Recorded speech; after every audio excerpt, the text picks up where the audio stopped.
some questions. Does anybody here have any specific questions that they would like answered? Anyone? Okay, so I have a few questions. One for Sophia, the first one. You specialize in the nonprofit industry. So let me ask you how you started there. You didn't want to start with big clients, and you're actually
So just for some of the new students that are maybe looking for jobs soon and seeking positions in some of the firms, we say that when you go into the firm, you shouldn't put yourself in a position where you're only working for a big client and you're only one client or one industry. But how do they make that happen when they take a position in a firm like a BDO?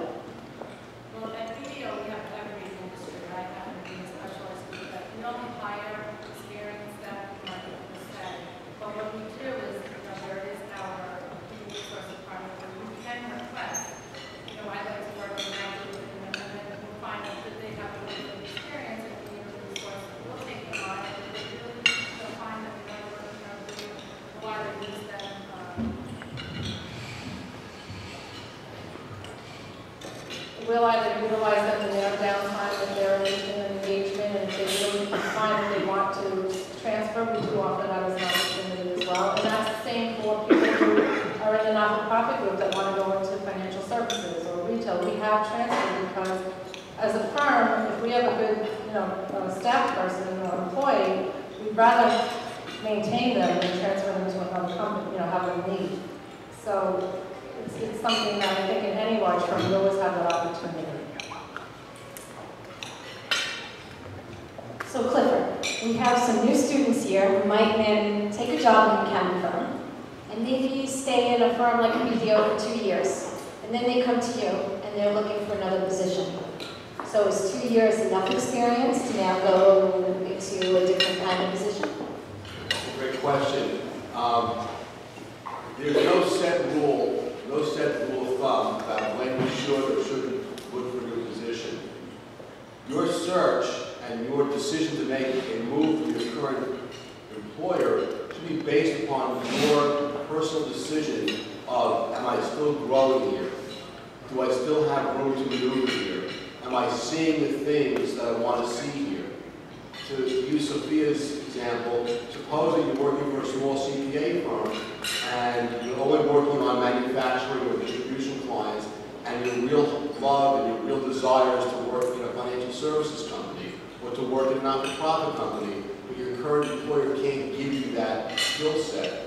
That's what should drive your decision to make a move. Not money, not a gold ring, not a brass ring, but your personal need to learn more and to gain more knowledge that can't be reached by being in your current firm.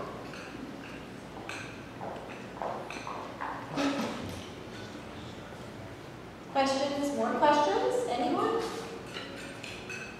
We have some established people here who have been working for several years, and now they're looking maybe to make a change. So is it that they have to remain in that same industry? Is there flexibility? Can they take their skills somewhere else? I often hear from people that accounting is accounting, and what happens as you become more senior in your career, the assumption is that you now have become a specialized professional, but more importantly, a specialized leader in your industry. So it becomes somewhat difficult when you're a more senior member of the workforce to make a transition from one allied industry to an unallied industry. I very often see people that are, I call them New York City refugees out here, who work for Citibank or work for Goldman Sachs, who've done things that are particularly special to those industries and to those companies who are looking to maybe transition out of those roles into a more traditional accounting role in a manufacturing company. And what happens is employers are more apt to hire individuals that can maintain their comfort level. What I mean by that is that there's a risk associated with changing industries. The employer has to feel comfortable with that risk before they hire you. Because of the economic situation, what's happening in the marketplace, and the number of candidates who are available, it becomes much more difficult for those employers to even have to look at the risk because there are people that can fulfill their current need. So if I receive, let's say, a job order, we call it, for a controller for a construction company, and I can present 5 candidates who have construction experience, and then 1 candidate who has no construction experience, well, because of market conditions today, the client is apt to hire the person with the exact experience. Hope that answers the question.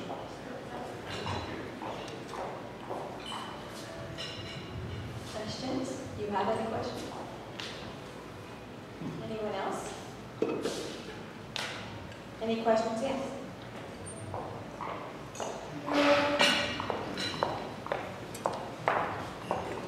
So for the students, as they progress through their careers, you have this, do you specialize, or do you broaden your experience into a variety of different things? The point that you make is that, are you more marketable as you progress through your career, excuse me, with a specialty or with a broader range of experience? That's a really great question. I think you're most marketable with developing and maintaining skills that are always in demand. So if you are in the accounting field and you want to maintain your career in accounting and you want to be as marketable as possible, you have to be aware of what the trends are. You hear the word trend. What's trending right now on Twitter? What's trending on the internet? What is trending right now in your industry? What is trending right now in the accounting industry? It's knowledge of FASBs. It's knowledge of SEC reporting. It's knowledge of new regulations that can impact the accounting field, okay? The skills that tend to rise to the top tend to be usually focused on things that are highly technical. It's important to know accounts payable. It's important to know accounts receivable. But I think that if you really want to move your career forward, you want to be in a public company, a publicly traded company, you have to know SEC reporting. You have to be on top of those things.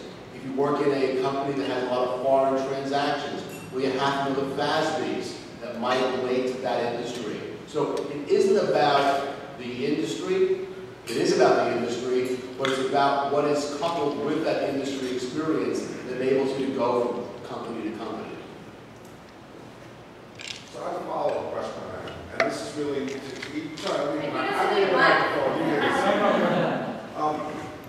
As a corollary, based on the experience of each of you, if these kids come out, I'm sorry, no offense, if these graduates who are getting their education now, they're like kids to me, I'm sorry. As I'm getting older. Probably a few examples. A lot of graduates face the question, if I'm going to start off at a big firm like a BDO,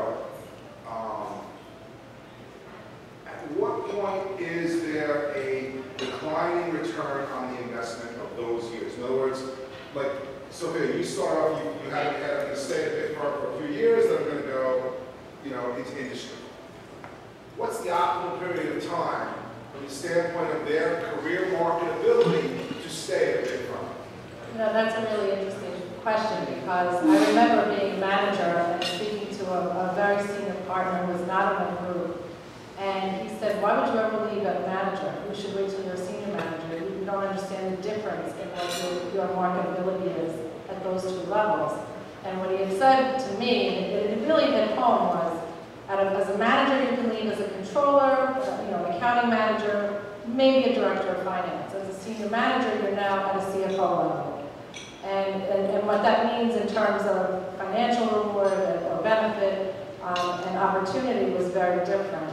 I would say that overall, in general, for those coming out of school, after 3 years, you probably should start thinking about, do you really want to specialize in a certain industry? By 5 to 7 years, you're probably gearing up to make manager, so you really want to get a sense of what industry you want to be in by then. And I would add to that public accounting is not for everyone. Not everyone will be as fortunate to be a partner like it is, okay? Not everyone can work the hours that are required or make a commitment for whatever reason. And if it comes to a point where you really need to leave or want to leave public accounting, I've always felt that the 3-year point was probably that point, okay? Simply because of the fact that it's a lot easier to rise up the ladder in corporate accounting, provided it's the right corporation, going from senior accountant to supervisor to controller to CFO, than it is to make a transition directly from public accounting at a senior manager level to a corporation. When we do searches for CFOs, the client usually will say, we'd like to see a person that has CFO level experience already in a similar company. So, again, public accounting, great place to be. I'm a public accounting person myself before I got into the recruiting business. If I had to do it all over again, I would do it all over again. It's a joke. So the point is that if you really have to leave public accounting, the 3 to 5 year window is probably your window with the widest number of options out there. So I was wondering, so you talked to that recruiter and they said when you're a manager, you should wait to be a senior manager to be more marketable. And then when you got to be senior manager, they told you you should wait to be a partner and then you'll be more marketable. So I have a question, because you have some of the top students sitting here, so a lot of them, or not all of them, will be recruited by some of the bigger firms. And I think when we all came out of accounting, that's where we all thought we should go. But you mentioned that you worked for a smaller firm for the first 2 years. Did you find that experience to be a little bit more well-rounded in than what you did?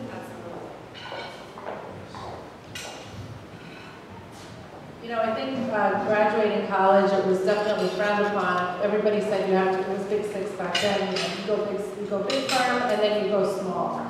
And I did the reverse. I went small firm and then I went to a larger firm. And I have to tell you, I felt that I was at an advantage with my peer group when I came into BDO.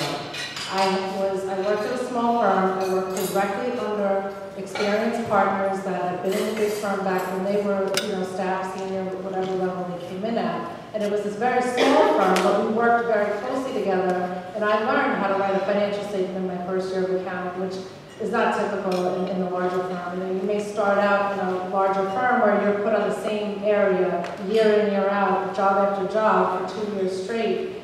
I was really exposed to the full gamut of audit. And when I came into BDO, and I also used that time also, I'm going to pitch this now, get your CPA exam out really immediately. We went through a little period there, I think I'd say from 2000 on, where people were graduating and getting jobs, whether it be IT related and the salaries were great. And now we're back to a time when it's like when I graduated, where the more competitive you can be and marketable you can be, the more advantageous it is for you. But that CPA exam is very difficult to achieve once you get started in public accounting. After the second or third year, we have a lot of people who are complaining, I have no time, I have no time. Well, that's what you should have done when you came out of school. And where I went to Hofstra, it was very encouraged that you took the exam right out of school. I worked with a group where there are a lot of Queens College graduates, and I'm very surprised because they were very accounting program, and they all say it wasn't as encouraged. And so I find that surprising, but that's my advice. Definitely get that out of the way.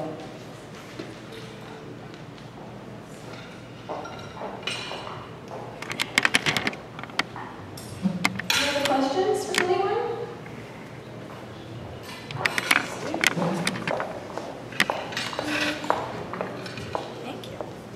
I just want to say you all had a really great informative presentation. My question is directed to Angela. I just wanted to know before, you said there was like a news version of FEI, and I was wondering if you had access to the same program as the normal chapter, like the modules that they have, or the e-mentoring.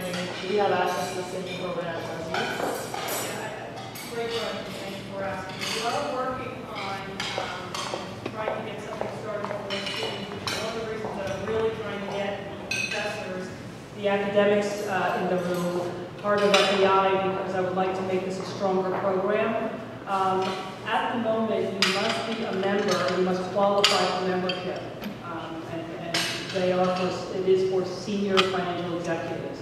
However, we are working on it, and you do have access, especially this year, because you've been given access to a lot of the reports, a lot of the papers that come out, and you now have access to me. So if there is something, and I will, it sounds funny that I say that, but the truth is, I just had a guy the other day, and I love this story.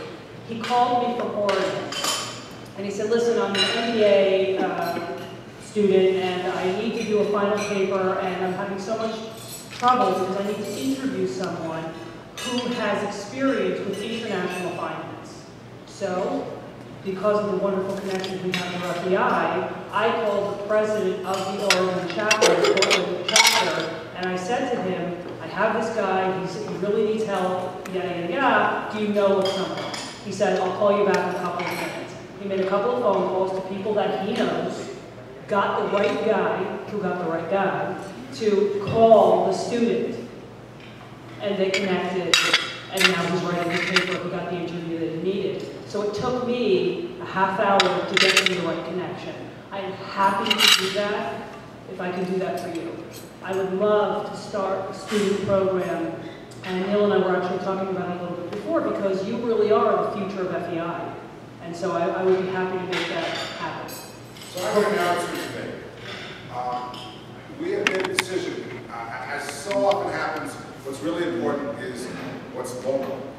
And so the Long Island chapter of FEI is starting a student advisory council.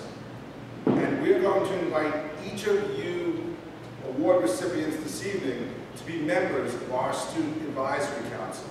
And while FEI National may not have a pigeonhole for you yet, in terms of a membership structure, we're going to allow you to attend all of our meetings for free. And we are going to go back and invite all of our award recipients for the last several years.